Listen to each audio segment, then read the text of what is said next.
briefly about crash trends in the state of Ohio. I'm going to talk about what I think is driving those crash trends. We'll talk about what we're doing about it. We'll talk about the projects that I think make our community safer, and then I'm going to end on distracted driving because I think it's something everyone in this room can do to make our community safer by not engaging with electronic devices while driving.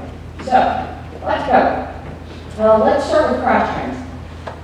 This first chart here shows you traffic deaths in the state of Ohio. And it shows that 2013 was actually our safest year in Ohio history. In 2013, we dropped down below 1,000 traffic deaths for the first time since we began keeping crash records in the state of Ohio. But after 2013, crashes started to go up. And during the pandemic, we hit the peak of 1,356 traffic deaths in our state, despite the fact that we had much fewer vehicles on the road. Now, we did see a reduction, about a 6% reduction last year in traffic deaths in our state, 1,275. And the good news is that this year, we're also averaging about a 3% reduction in fatalities compared to the year before. So that's certainly some good news. With regard to serious injuries are actually an area where statewide we have been trending down for some time. So when I started this job, actually 17 years ago, we were hovering at around 10,000 serious injuries per year across the state. As you can see, last year in the state of Ohio, we dropped down to 7,570. So that is certainly welcome news as well. In terms of total crashes, again, when I started in this job years ago, we were hovering at around 300,000 crashes per year. Last year in the state of Ohio, we had 265,580 total crashes across the state. This chart shows you the distribution of traffic deaths across the state. It's probably no surprise to anyone in this room that the majority of our traffic deaths are occurring on our local roadway network. That's because the local roadway network has far more coverage. If you look at the table in the corner, you'll see that last year in the state of Ohio, about 41% of our traffic deaths in the state occurred on the ODOT maintained network. About 59% occurred on local roads. And this is really a reminder to ODOT that every single day we need to be working very hard to get resources and funding down to the local level if we want to prevent these types of serious crashes. This next chart shows you where we stack up against other states across the country. So I would show you this, this distribution of fatalities. Year in and year out, Ohio always ranks around 6th in the country for total number of traffic deaths by states. We're typically behind the big states of Texas, California, Florida. In this 2021 year, we're also behind Georgia and North Carolina. But in terms of total traffic deaths across the country, we typically rank fairly high. However, where we shine is when you look at fatality rates. So Ohio has a lot of traffic volume on our roads. And as a result, when we compare our fatality rate with the national average, what we typically see is we're well below the national average. So there's a lag in the data for other states reporting. But in 2021, nationally there were 1.37 fatalities per 100 million vehicle miles traveled, a reflection of how much travel you have on your roads. And in that year we had 1.20. The next year we had 1.15. Again, we do pretty well in terms of fatality rates. I want to spend a little time talking about this. I think it's important to understand when traffic deaths occur in our state, what types of crashes are we seeing?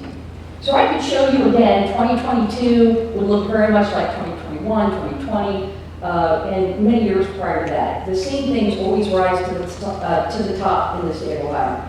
So our number one cause of traffic deaths in Ohio is some type of roadway departure. Driver leaves the lane of travel, they go to the right, they hit a tree or a pole on the side of the road, they go left of center, and they hit another vehicle head on. Very deadly crashes. They make up about a little over half of all of our traffic deaths across the state each year. Drug-related involvement, that's actually one that's been shooting up like a bullet. Drug-related involvement has risen over the past couple of years, quite frankly, because we've gotten a lot savvier about our ability to detect drugs in a traffic crash. Restraints not used. I'm sad to say that Ohio has one of the lowest rates of seatbelt use in the country. During the pandemic, we actually dropped to about 82% seatbelt usage rate in the state. States that have a primary seatbelt law, where you can ticket someone for not wearing a seatbelt, they tend to have seatbelt usage rates above 90%. Seatbelt is the number one thing you can do when you're driving your vehicle to prevent the serious crashes. Absolutely preventable, and there's really no reason why we don't have fewer deaths related to unbelted drivers and passengers. Alcohol involvement, this is a long-standing problem going back decades. We have about 25 to 28% of our traffic deaths in the state of Ohio are alcohol related, but much smaller percentage than what we had, say, back in the 1960s, 70s, 80s. Speed, coming out of the pandemic, I think we're all very concerned about the effect of speed on crashes, and particularly severe crashes. We've seen speed go up, particularly worried about how that affects some of our local roads. So speed is a big issue that we're dealing with now. And then on down the list, things like intersections, which is a big focus for the department and for many of your communities, preventing these types of crashes. Young driver involvement. Drivers between the ages of 15 and 25 are vastly overrepresented in serious injury and fatality crashes. That's an area of concern. I'll jump down to distracted driving. It's down low on this list only because it's very underreported. Because it's difficult to prove, a lot of these crashes get attributed to something else, so you just don't see the seriousness of it within the data. However, we now have cell phone data that has been emerging nationally that we're looking more closely at, and that cell phone data would seem to indicate that about 30% of traffic deaths, could be as high as 30% of our traffic deaths involve some kind of electronic device distraction. I wanted to dive just a little deeper into a couple of those stats I call areas of concerns, and they're probably areas of concerns for you too.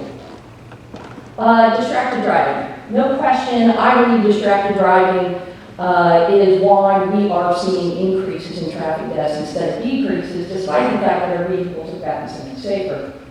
I'm just the same chart, just going back a much longer time period. Traffic deaths in Ohio going all the way back to 1936 when we first began keeping crash records. Essentially what this chart shows you is that during the 70s, 80s, 90s, and 2000s, traffic deaths were trending in the right direction. They were trending down. And we would attribute that to stronger laws, better enforcement, and more education around seatbelt use and drug driving. So today we have far more people wearing seatbelts, and we have far fewer people driving drunk than we did back in the 1960s, and that's certainly good news. Well, once again, after 2013, traffic deaths started to go back up. And we believe that they've gone back up because it correlates with widespread adoption of smartphones. More people have supercomputers in the palm of their hands, and they're increasingly comfortable using them while driving, which I think endangers other people.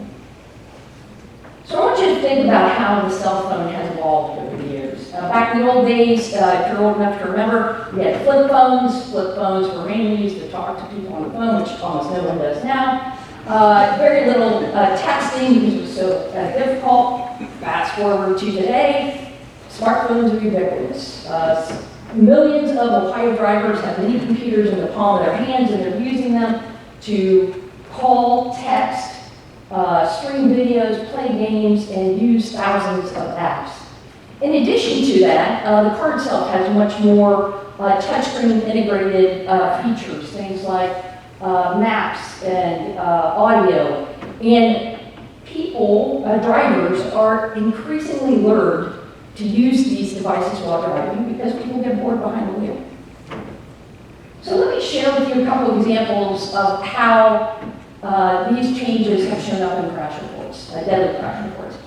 So back in 2022, a 31-year-old man is traveling at a high rate of speed on US 30, 35 in southern Ohio, slams into the back of a semi-truck making a right turn off the freeway. Never taps the brakes. And when the officer goes to look inside the vehicle, he finds a cell phone playing a TikTok video. A man died, slammed into the back of a semi-truck without ever tapping the brakes because he was watching a TikTok video behind the wheel. The problem is traffic drivers just don't hurt themselves, they hurt other people. This is actually the last photograph ever taken of John Fulenkamp with his family. John Fulenkamp was a farmer in Shelby County. Back in 2018, he was taking his farm equipment to a nearby field. And a woman, a 54-year-old woman, not a young man, 54-year-old woman, traveling at a high rate of speed in Shelby County, slams into the back of his vehicle, or his farming equipment. Once again, never taps the brakes.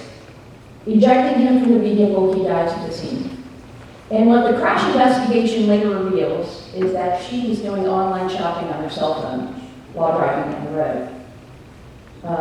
John's wife is now a widow with 4 kids to raise.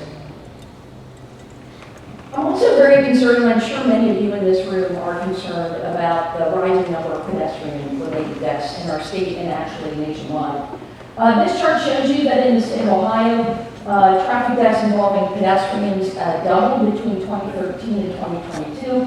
We went from around 88 fatalities to 165. When we had our staff take a look at the data to figure out where these crashes were occurring, we found that the majority of bicycle and pedestrian fatalities and serious injuries are occurring on just 8% of our roadway network, and that is our arterials. So over half of our serious injuries and fatalities are on arterial roads, which makes this a target-rich environment for safety investment and design changes to make these roads safer. I'm also an avid walker, maybe many of you are as well, and I've thought a lot about this chart over the past 2 years. This chart essentially tells you what a huge role speed plays, not only in any kind of crash, but particularly when it comes to a pedestrian-related crash. So if I'm walking down the road and I'm hit by a vehicle at 20 miles per hour, I will almost surely survive. If I'm hit by a vehicle traveling at 30 miles per hour, my survivability chances are cut in half. And if I'm hit by a vehicle at 40 miles per hour or more, I will almost certainly be killed or seriously injured by that interaction. Speed matters in every single crash, but it particularly matters when you're on foot. I'm sure many of you have thought about why we're seeing such an increase in pedestrian-related deaths. More people are walking and biking in our communities. I know I have over the past several years. Our vehicles have gotten larger and faster. Motorists are driving with more distractions, touchscreens, cell phones. And quite frankly, our roads and streets were historically designed to move cars, not people. And we are rapidly rethinking that and trying to catch up. I would also mention that we think a lot about how different communities are impacted far differently than others when it comes to serious crashes. So our team just did a quick snapshot, 2017 to 2019. We wanted to see how communities with higher levels of poverty were impacted by crashes. And what we found was that if you live in a community with at least 10% or more poverty, according to the Census Bureau, that you are 102% more likely to experience fatal and serious injury crashes involving pedestrians. So the impact of these serious crashes is not equal, and we're trying to level the playing field. When it comes to the types of crashes that we see involving pedestrians, 3 things always rise to the top. The majority of our pedestrian-related crashes involve some kind of mid-block crossing, walking along the roadway where someone struck from behind, and then the pedestrians traveling across an intersection and they're hit by a through vehicle. And what we often find is that when we look at the details of the crash report, we find that what's often missing is dedicated or well-marked infrastructure to facilitate this type of travel. Something that we're seriously working on in that regard. So what are we doing about it? Well, number one, we're shifting our focus to moving people, not traffic. And our safety investments are evolving as a result. So hopefully people in the room have heard about the safe system approach. It's a national mindset, if you will, that is really focused on a number of things, but I like to break it down into a few things that I think are really important for us to implement here in Ohio. One, and Curtis referred to this earlier, we're zeroing in on trying to prevent fatalities and serious injuries. We care about congestion-related property damage crashes, but we are focused now on fatalities and serious injuries. Proactive, we're trying to be far more proactive. Today we're being reactive, but we're also trying to be proactive, focusing on those roadway networks or those types of roadways where we know we have higher risk for fatalities and serious injuries, and then making proactive safety investments to improve those roadways before a crash occurs. We're focusing more investments on vulnerable road users, trying to invest more in bicycle and pedestrian infrastructure. And then we are laser focused in the safety program on reducing speeds. And we believe there's a lot that can be done among the transportation community to design for self-enforcing speeds. And that's really the goal. We can lower our speed limits, but if you want drivers to go the speed limit, you really need to give them the visual cues and the design elements to encourage those safer speeds that we need, particularly in communities that are now experiencing a lot of mixed-use traffic, people on foot, bikes, scooters, hoverboards, as well as vehicles. Slower speeds are what we should be looking for in those environments. I don't know if you're aware, but Ohio, I'm proud to say Ohio actually has the largest DOT-led safety program in the country in terms of per capita spending. Under the DeWine administration, we went from, I believe, $85 million to $183 million annually that we specifically set aside for safety improvements, and local governments can apply for those dollars, and I'll talk about that in a second. But as a part of the safety program, we have modified our scoring to focus on severity. We're encouraging our project sponsors to incorporate bicycle and pedestrian infrastructure. And here I should pause for a second, because this is where the AMATS region has been a leader in this area. I've been working with the safety program for 17 years, and some of the earliest adopters of incorporating bicycle and pedestrian infrastructure were from this region. So folks like Jim Bowling and Dan Meglin, I remember them coming into the safety program in the early years, asking to make some intersection improvements, and also saying we want to do some sidewalks and crossings and some other features that were very progressive for the time. Now they're becoming the norm, but kudos to this region for being a leader in that area. In addition to that, we want to spend a greater amount of our funds, not just in the safety program, but across all ODOT programs, on bicycle and pedestrian infrastructure. We see the world is changing. We want to provide the safe infrastructure to make our communities better. So that is a goal for us. We've also changed our safety program to help disadvantaged communities. So now we have a scoring system where if you have higher rates of poverty, it's a scaled table based on U.S. Census data, but if you have higher levels of poverty, you can get a higher score on your safety application. In addition to that, once we approve your project, you are now eligible for 100% funding. We're removing that barrier that many local communities have because they just don't have the resources to compete for safety items. Ultimately, what we want to get to is safe infrastructure for everyone, no matter what your tax base is. So I want you to have the same safe experience in downtown Ohio as you would in suburban Ohio, and that's really the goal of our safety program.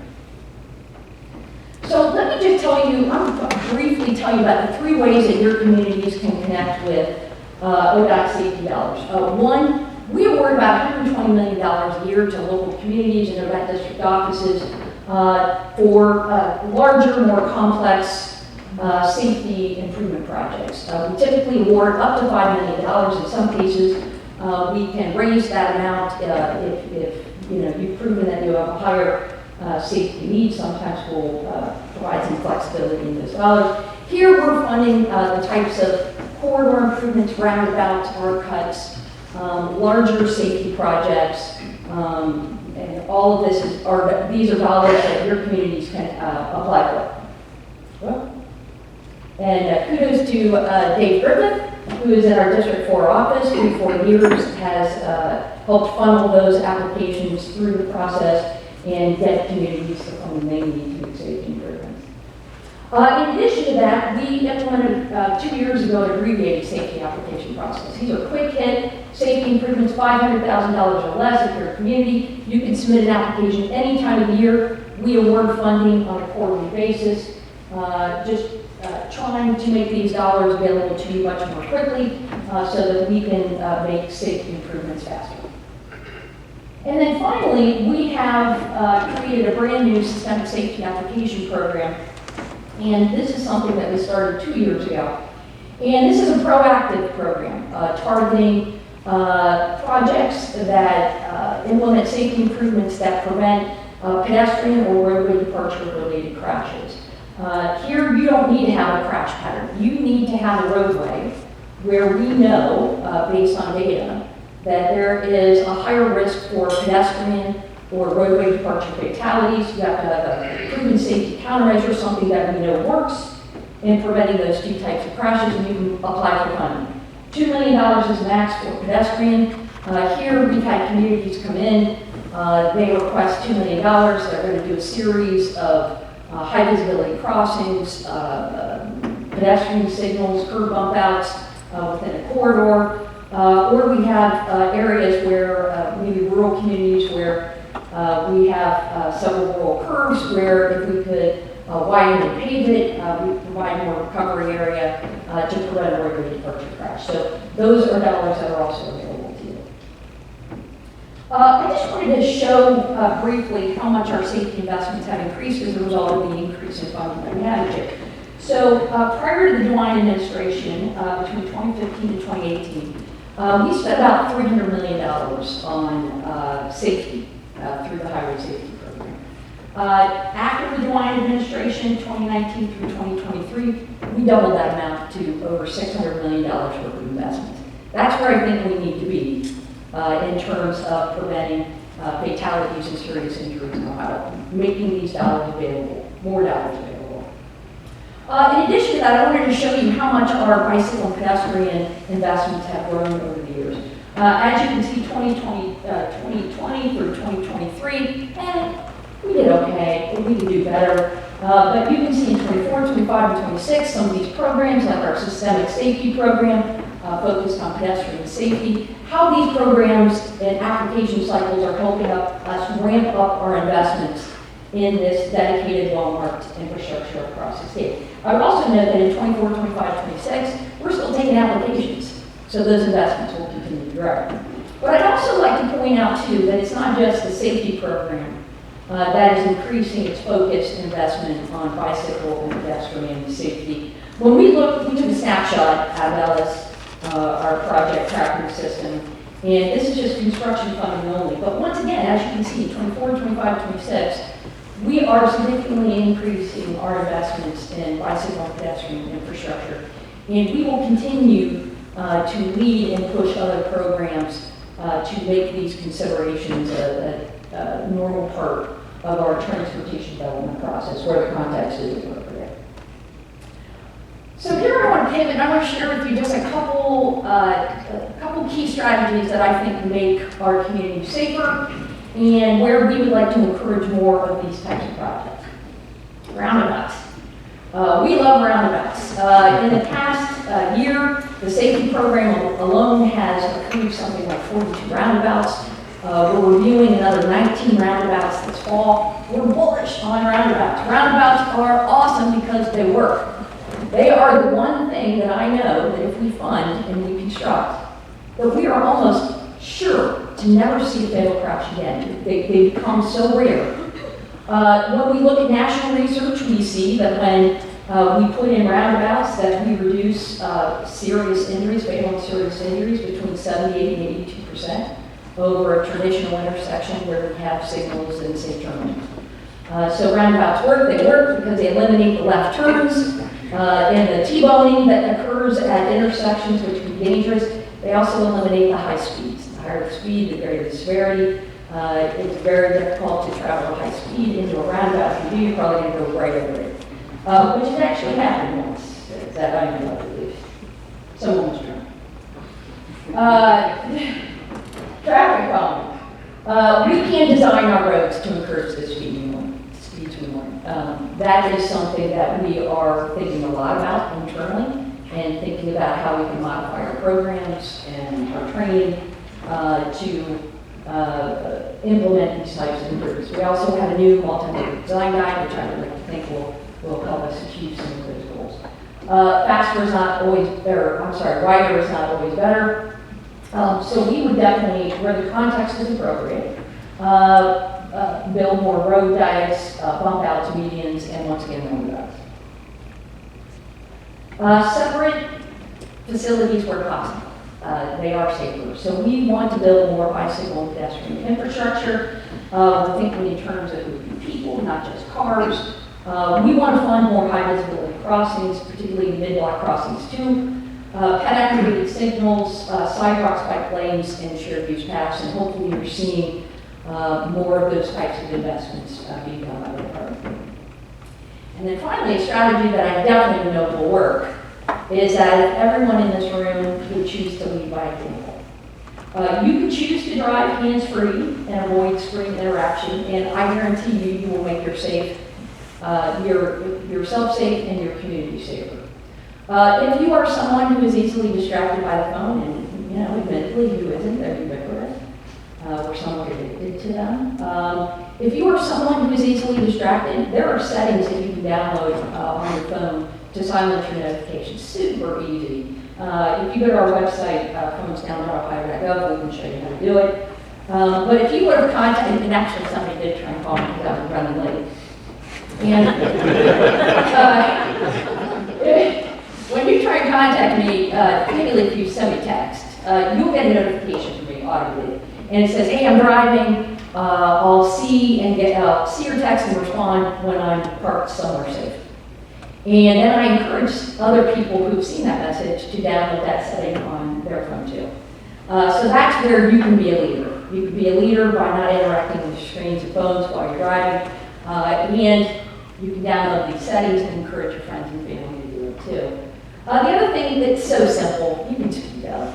There are all kinds of driver surveys that say people are less likely to touch their phones when other people are in the car. And even when they do, they're much more likely to put it down if you say something to them. Very simple, lean over, just say, hey. And I've seen this happen a million times. Somebody goes to adjust their mapping, and that takes your eyes off the road and your mind off driving for a long period of time. Help them adjust their GPS, help them read or send that text.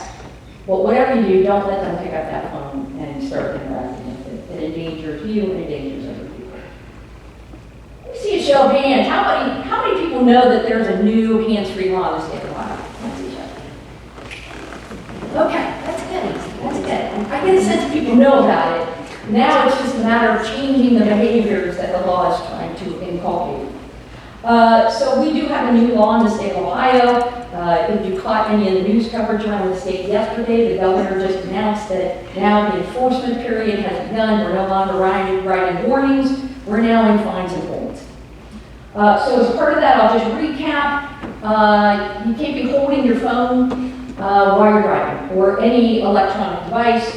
You can't enter characters, numbers, or symbols. Anything more than a single touch or swipe while you're driving your car is not allowed by law. What is off limits should be obvious things, but you'd be amazed how obvious it's not because we read the crash reports. Dialing the phone, updating social media, browsing the internet, not allowed. You can send a text message or send and receive calls using hands-free technology, voice activation, that's fine. You can't video call, FaceTime, we've seen legislators do that. Watching videos is not allowed, and recording or streaming videos. Again, should be common sense, but you'd be amazed how tempting those devices are. There are some exceptions to the law, like reporting an emergency. First responders, utility workers, in emergencies, these folks are allowed to pick up their phone in those cases and use it while driving. There are some exceptions for drivers. I'm not going to linger here because I don't want you to do them. I will tell you, just keep it in the back of your mind. Just because you can doesn't mean you should. And as transportation professionals, you guys know that a lot of those intersections in our communities, they are far more complex than we give them credit for. There's a lot happening. I think about a little intersection right at the top of my street, at High Street near downtown Columbus. And there are people walking, they're getting off buses and on buses, and there are people making turns from multiple lanes. And if you're looking at your phone instead of looking at the road, you're missing important cues, like the kid stepping off the curb on a bike or on foot, or that young driver who hasn't yet cleared the intersection when the light turned green. What I worry about is if you're looking at your phone, you're going to look up, and your brain's on the phone, and it has to switch back. You're going to see that green light and you punch it, and something bad could happen. At a minimum, it's an inconvenience to you if you hit something. It'll be uncomfortable. It'll cost you something. But you actually could hurt somebody. It's like buying a lottery ticket, only you don't want your numbers to hit. So don't purchase a lottery ticket. Just leave it alone. That's a terrible lottery. Again, enforcement period started yesterday. Fines start at $150. They go all the way up to $500. Your license can be suspended. Hopefully that lecture is not needed here because you guys are transportation professionals who care about safety and I know you're doing the right thing. Last thing I wanted to just point out is, and we're in the process of updating these materials. We have a new phones download on Ohio.gov website where you get all kinds of materials. I would encourage you to go to the website, share these materials within your organizations, spread the word, be a good role model, and try and convince people to keep their eyes on the road and their hands off their phones. So with that concludes my remarks here today. I am done. I really appreciate your time and attention, and thank you. Have a great weekend.